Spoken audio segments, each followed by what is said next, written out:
Selamat pagi, sahabat BPI semua. Dan Selamat juga pagi, dokter. ya, selamat pagi juga teman-teman sejawat. Ini saya lihat dari beberapa kota ini bisa gabung ya. Jadi perkenankan saya akan sharing mengenai apa itu brachial plexus injury ya. Mudah-mudahan saya tidak banyak bicara teori, tapi saya akan cerita mengenai teman-teman sahabat BPI ya, baik sebelum, selama operasi maupun pasca operasi. Karena saya di sini dibantu dari Dokter Uci ini, Dokter Azimatul Karimah, spesialis kesehatan jiwa, Dokter Lydia Arfianti dan Dokter Diah Intan Niasari dari rehabilitasi medis ya. Saya akan men-sharingkan mengenai brachial plexus, nah nanti juga akan ditambahkan oleh teman-teman sejawat yang sudah saya sebutkan tadi. Ya, ini saya sharing tahun 2014 ya. Ini aktor kita yang paling terkenal di dunia adalah Dr. Hisbi, ya. Dan ini kita lihat wajah-wajah ceria ini, ya. Wajah-wajah ceria teman-teman sahabat BPI, ya. Coba ada sebagian yang masih pakai armsling atau gendongan, ya. Ada sebagian yang sudah lepas gendongan, ya. Bahkan ada sebagian yang sudah bisa angkat jempol dua-duanya, ya. Ini kita bisa melihat wajah-wajah ceria, ya. Oke, ini tahun 2014 ini, Dr. Rizvi, ya. Nah, kalau kita lihat teman-teman ini, apa sih itu brachial plexus injury? Kita bisa tahu dari wajah-wajah ini, walaupun mereka mengalami kesulitan dengan tangan satunya, ini ada yang tangan kiri, ada yang tangan kanan, jadi sebetulnya brachial plexus injury itu adalah kerusakan saraf pada salah satu anggota gerak atas, bisa kiri, bisa kanan, itu oleh karena ada kerusakan pada sarafnya. Jadi kita bisa menggerakkan bahu, kita bisa melihat ini Dr. Rizvi, bisa bahunya bisa di atas, bisa kemudian sikunya bisa nekuk, kemudian jempolnya bisa tegak. Ya. Sebagian ada juga teman yang sudah bisa, ada yang belum. Itu oleh karena ada kelemahan pada bisa pada bahu, bisa pada siku, bisa pada jari-jari tangan. Jadi orang per orang tidak sama. Ya. Ini saya cerita yang lain ini, tahun 2016 ini, ya. Ini teman-teman dari berbagai tempat di Indonesia ini, kita biasa ada gathering komunitas ya. Jadi kalau kita lihat diurut dari sini ada yang tangan kanan, ada yang tangan kanan, ada yang tangan kiri ya. Ada yang masih pakai gendongan, ada yang sudah lepas ya. Ada yang kecelakaan lalu lintas, ada yang kecelakaan artinya pada waktu persalinan dia mengalami kesulitan ya. Memang kita bisa melihat dari berbagai wajah teman-teman ini ya. Tapi yang bisa kita catat di sini mereka semua senyum semua. Tidak ada yang bermuka muram ya. Semangat itulah merupakan suatu energi yang sangat besar ya. Jadi dari teman-teman yang brachial plexus injury itu adalah kelumpuhan pada salah satu anggota gerak atas ya. Karena plexus brachialis itu adalah anyaman saraf yang di anggota gerak atas ya. Kalau anggota gerak bawah bukan plexus brachialis tapi plexus lumbosacralis ya. Nah, karena di anggota gerak atas namanya plexus brachialis, berasal dari kata anyaman saraf yang ada di bagian brachial atau di bahu lengan atas ya. Nah, coba ini viral ya, pernah viral ya. Kita lihat ya. Ini sekilas saja ya.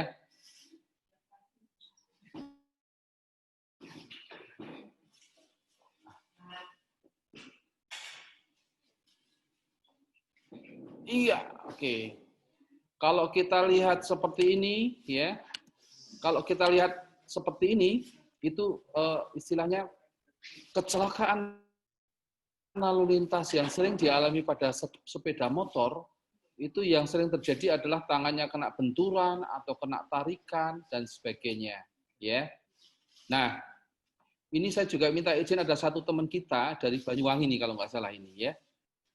Ini dia ya. Bu Linda ini senyum-senyum ini ya. Nah, kalau kita lihat kecelakaan yang paling sering terjadi adalah kecelakaan sepeda motor. Coba kalau kita lihat ini ada teman dari Banyuwangi ya. Dinar ya, coba. Bahunya tidak bisa gerak, bahu kanan. Bahu kanan tidak bisa gerak. Ya. Ya. Sikunya tidak bisa gerak. Tidak bisa gerak sikunya. Pergelangan tangannya tidak bisa gerak. Nah, cuma jari-jarinya yang masih bisa, ya. Jadi bahu, siku, jari-jari, ya. Bahu, siku nggak bisa gerak. Pergelangan tangan yang ke arah nekuk masih bisa gerak, tapi yang ke arah tegak nggak bisa, ya. Nah, coba kita lihat, perhatikan ototnya juga sudah mulai mengecil, walaupun itu kejadian sudah 1 bulan, ya. Oke, ya, coba kita lihat. Oke, kita lihat. Nah, bahu yang kiri bisa gerak, tapi bahu yang kanan tidak bisa gerak, sama sekali tidak bisa gerak. Siku yang sebelah kanan tidak bisa gerak, ya. Siku yang kanan tidak bisa gerak, ya. Nah, cuma jari-jari yang bisa gerak, ya. Oke. Sikut itu juga sangat lemah. Nah, dengan gaya gravitasi masih bisa lurus, ya. Oke. Nah, kalau kita lihat pada saat kita buka, ada sebagian yang masih utuh, yaitu terutama untuk jari-jari, tetapi yang untuk saraf untuk menggerakkan bahu, saraf untuk menggerakkan siku mengalami kerusakan. Sehingga di samping kita buka dari depan, kita juga buka dari belakang. Ini ada saraf yang namanya supraskapularis, itu adalah saraf yang untuk menggerakkan otot-otot bahu. Ya. Nah, saraf accessorius ini ada saraf yang untuk mengangkat bahu. Jadi ini masih bisa, maka saraf accessorius itu kita potong, kemudian kita sambungkan, kita transferkan untuk saraf supraskapularis. Ya. Nah, kemudian untuk menggerakkan siku, kalau kita lihat secara skematis, ya, karena saraf untuk menggerakkan jari-jari tadi kan bisa, ya. Jadi kita ambil sedikit satu fasikel. Jadi saraf itu ada begitu banyak kabel, ya, yang mana menggerakkan jempol, menggerakkan telunjuk, tengah, manis, kelingking, pergelangan tangan. Nah, jari-jari tadi masih bisa, maka ada satu saraf yang kita ambil dan kita transferkan, kita cangkokkan ke otot yang untuk menggerakkan siku. Ya. Nah, kalau kita lihat, ini saraf ini ada satu fasikel kecil yang diambil, kemudian dipakai untuk menyambungkan saraf yang menuju otot bicep yang mengalami kelumpuhan. Karena kerusakan yang di leher tadi membuat saraf yang namanya muskulokutan itu mengalami kerusakan. Sehingga kalau kita lihat sudah ketemu kabel saraf muskulokutan, kemudian satu fasikel atau satu serabut saraf kecil yang untuk menggerakkan pergelangan tangan, kita ambil, kemudian kita cangkokkan ke otot yang saraf yang menggerakkan otot siku, maka kita bisa melihat di sini sarafnya sudah tersambung. Ya. Nah, coba lihat, ini 1 tahun 10 bulan pasca operasi. Nah, sudah mulai bisa mengangkat bahu, ya. Ya. Oke. Ya. Nah, ini sudah bisa mengangkat bahu, ya, bahkan sampai ke atas. Memang belum 100%, ini masih 1 tahun. Ini ada sahabat kita Dina dari Banyuwangi, ya. Kalau kita lihat dari belakang, kita juga bisa melihat ini bekas operasinya, ya. Ya. Ya. Ya. Ya, jadi Nah, sikutnya juga bisa digerakkan dengan kuat. Saraf yang kita sambungkan tadi juga bisa kita gerakkan dengan kuat. Ya, ya, ya, oke. Ya. Nah, sampai ke atas. Ya, ya itu yang namanya cangkok saraf atau transfer saraf. Ya. Nah, oke. Jadi ini pasien yang belum kita operasi. Ini teman sahabat BPI dari Sumatera ini. Ya. Jadi dia kecelakaan. Pada waktu kerja dia ketarik mesin, jadi sarafnya tercabut, ya. Sehingga kalau kita lihat yang sebelah kanan itu lebih kecil, ya. Otot bahunya juga mengalami kelumpuhan, ya. Nah, ini ditandai dengan atrofi, jadi hampir semua otot anggota gerak atas itu yang sebelah kanan itu tampak mengecil, ya. Nah, ada beberapa kasus yang sampai tidak sampai tercabut kalau kita buka, ya. Bila waktu kejadian belum terlalu lama dan akar saraf tidak sampai tercabut, maka sebetulnya saraf itu masih bisa dapat disambung, ya. Jadi ini bahu yang kanan, ya. Pada waktu kita buka, tepat di baliknya tulang itu ada saraf yang terputus, ya. Ini akar saraf nomor C5. Ini akar saraf nomor C6 atau leher nomor 6. Ini akar saraf leher nomor 7. Leher nomor 8 sama torakal 1 tidak kelihatan, ya. Nah, setelah kita bisa mengidentifikasi, maka kita juga identifikasi. Aksilaris itu adalah saraf yang untuk menggerakkan bahu, ya. Radialis itu adalah saraf yang untuk menggerakkan siku, menegakkan pergelangan tangan dan menegakkan jari-jari tangan. Nah, tadi saraf muskulokutan ini saraf yang untuk menggerakkan siku, menekuk siku. Nah, saraf medianus dan ulnaris itu saraf yang untuk menggerakkan jari-jari tangan, ya. Nah, pada saat ada kerusakan seperti ini, maka kita bisa lakukan sambung satu persatu sarafnya. Ya, inilah kalau kita lihat saraf yang ada di sini, itu saraf itu merupakan satu anyaman, ya. Anyaman saraf yang ada di bahu, yang ada di brachialis, maka namanya plexus brachialis, ya. Anyaman saraf yang ada di daerah bahu, lengan atas, brachialis, sehingga namanya plexus brachialis. Apabila mengalami cedera, injury, maka brachial plexus injury, bahasa Inggrisnya. Nah, kalau BPI itu Komunitas Brachial Plexus Indonesia, ya. Oke. Ini contoh yang lain ini. Ini pasien dari Jawa Tengah, ya. Laki-laki 22 tahun, dia kecelakaan sepeda motor, kejadiannya 2013 Agustus, operasi 2013 juga 1 bulan setelahnya, ya. Nah, ini kita ambilkan saraf yang panjang dari kaki. Jadi walaupun saraf itu dari kaki diambil, dia tidak mempengaruhi kekuatan untuk berdiri, berjalan, bahkan berlari. Hanya ada rasa tebal pada punggung kaki. Ya. Nah, ini kabel saraf yang panjang, ya. Ini seperti kabel listrik, ya, kabel saraf yang panjang. Nah, itu kita cangkokkan. Ya. Ini kondisi sebelum operasi. Bagaimana bau-baunya nggak bisa gerak, hanya sedikit sekali ya ada, ya. Ini ada otot trapesius yang masih bisa gerak, ya. Ini baik bahu maupun siku tidak bisa gerak, ya.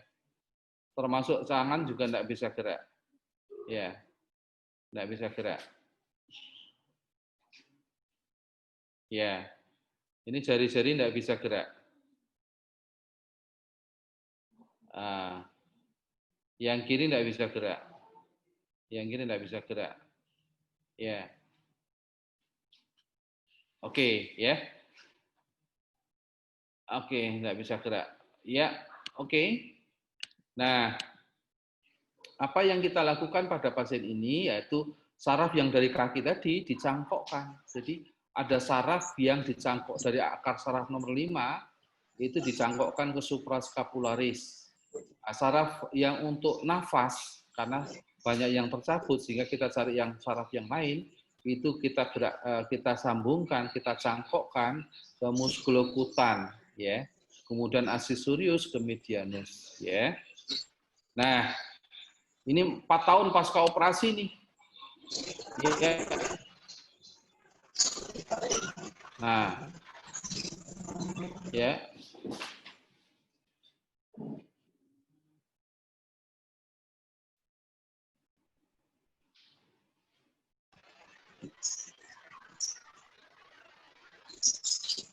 Nah, otot bahunya sudah mulai besar, otot sikunya juga sudah mulai besar. Nah, memang pergelangan tangan sama jari-jari tangan masih belum bisa. Nah, ini yang akan kita pikirkan untuk bagaimana cangkok otot yang dari paha untuk menggerakkan jari-jari.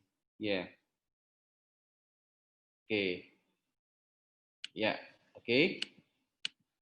Nah, ini contoh yang lain, ya. Ini laki-laki 26 tahun, ya. Kecelakaan mobil, ya. Kejadian 2012. Dia datang ke rumah sakit sudah 1 tahun lebih 6 bulan, ya. Jadi kalau kita cangkok saraf sudah tidak bisa karena sudah lebih dari 1 tahun, ya. Sehingga apa yang dilakukan, ya. Apa yang dilakukan, kita ambilkan otot paha, ya. Ini satu otot paha, namanya otot gracilis, kita pindahkan ke atas. Nah, pada waktu otot paha ini kita pindahkan ke atas, otot itu harus hidup, makanya otot itu dialiri aliran darah. Yang kedua, otot itu harus bisa gerak, sehingga otot saraf yang menuju otot tadi juga disambung sarafnya. Ya.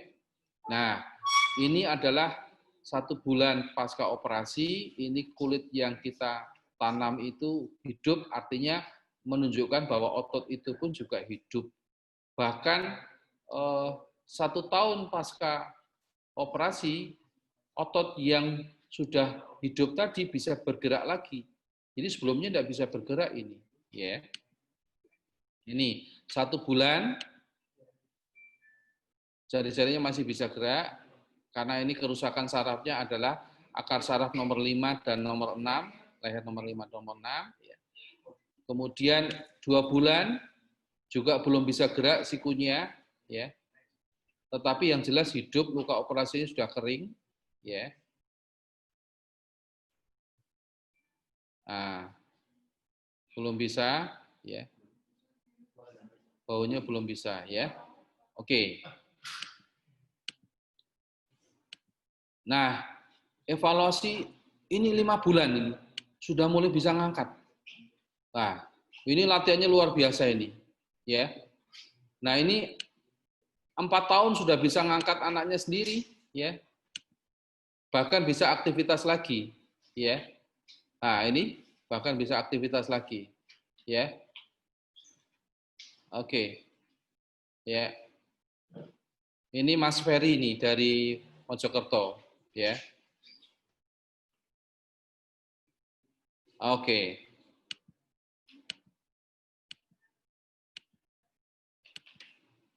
Ya.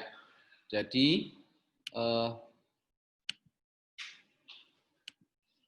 ini juga contoh, ya. Contoh ini teman kita, ya. Jadi pada waktu dia kecelakaan sepeda motor, karena benturannya sangat keras, tulangnya patah, ya. Tulangnya patah, bahkan bahunya itu sepertinya melebar seperti mau lepas. Dan kalau kita lihat pada waktu kita buka, hampir semua akar sarafnya tercabut. Ini saraf ini tercabut sehingga tidak bisa gerak. Nah, kalau kita lihat mata kanan dan mata kiri, mata kanan lebih sempit. Itu artinya sarafnya tercabut, bukan terpotong tapi tercabut, ya. Nah, ini lebih susah lagi sehingga pada kondisi-kondisi yang susah biasanya perlu beberapa tahap operasi, ya. Dan ini adalah sebaran pasien kita dari Aceh sampai Papua, ya. Nah, ini warna biru itu adalah kerusakan akar saraf nomor 5 dan nomor 6, cervical 5 dan cervical 6, jadi dia tidak bisa menggerakkan bahu dan siku. Nah, yang warna hijau, cervical 67, 567, di samping tidak bisa menggerakkan bahu, tidak bisa menggerakkan siku, dia tidak bisa mengangkat pergelangan tangan. Ya. Nah, yang warna orange itu adalah 14% itu C8T1. Itu artinya dia tidak bisa menggerakkan jari-jari, ya. Dan yang warna kuning itu semuanya tercabut seperti yang kita lihat tadi, ya. Semua akar sarafnya tercabut. C5, C6, C7, C8, T1. Semuanya tercabut, ya. Nah, ini angkanya cukup besar yaitu 43%, ya. Dan dari tahun ke tahun jumlahnya semakin banyak ini. Ya, karena kecelakaan sepeda motor semakin banyak, ya. Dan ini adalah berdasarkan usia, yang paling banyak adalah usia 21 sampai 30, ya. Yang kedua 11 sampai 20. Jadi message yang bisa kita lihat di sini bahwa hati-hati pada waktu kita bersepeda motor. Ya, jadi ringkasannya adalah cedera plexus brachialis ini mengakibatkan kelumpuhan anggota gerak atas, ya. Dan tingkat keparahan terutama sesuai dengan kecelakaan kecepatan tinggi, ya. Dan yang perlu kita lakukan adalah identifikasi kasus sedini mungkin, dan tentunya kalau sudah teridentifikasi diharapkan penanganan segera setelah keluar setelah ketahuan, ya.